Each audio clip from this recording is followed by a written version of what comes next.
Bat, bi, hiru, ipuinak kontatuko dugu. Sinauria eta txirritxa. Behin batean bazen sinauria, biziki langilea, eta txirritxa bat alfeja. Denbora guzia pasatzen zuen, kantatzen, musika entzuten, udazen.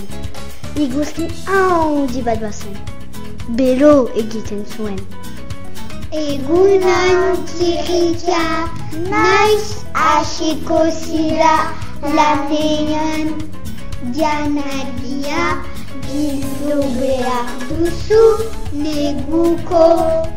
Sobela bero egiten du gaur lan egiteko. Uda pasatu zen eta etorri zen udazkena. Haizea zen.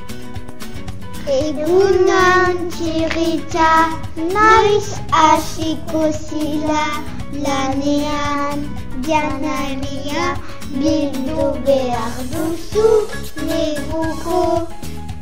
Sobela haize bada gaur lan egiteko. Nola eginen duzu neguan ez baduzu deus biltzen. Aspertzen nauzu zure neguarekin. Hasiko naiz bihar edo eti. Udazkena pasatu zen eta etorri zen negua. Elurra bazen.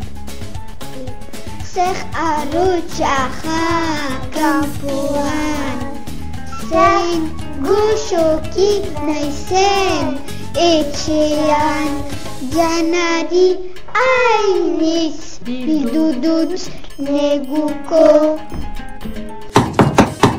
Sinauria otoi zar naiteke. Ostua naiz, goxetua naiz. Emaiten aldidazu zerbait jateko. Zerbait jateko? Zer egin duzu udan eta udazkenean? Kantu eta dantza egin dut. Badakizu otoi sinauria lagun ezazu. Bon, ados, xar zaitez.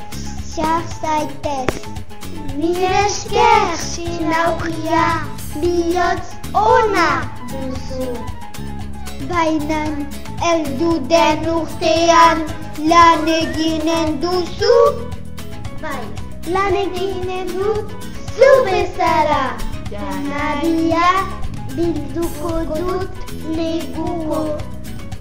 Eta sinauria eta txirritxa elgarrekin pasatu zuten negua.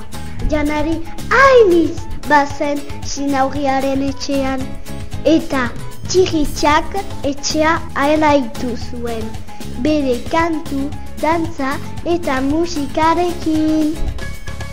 Bat, bi, hiru, ipuna bukatu dugu.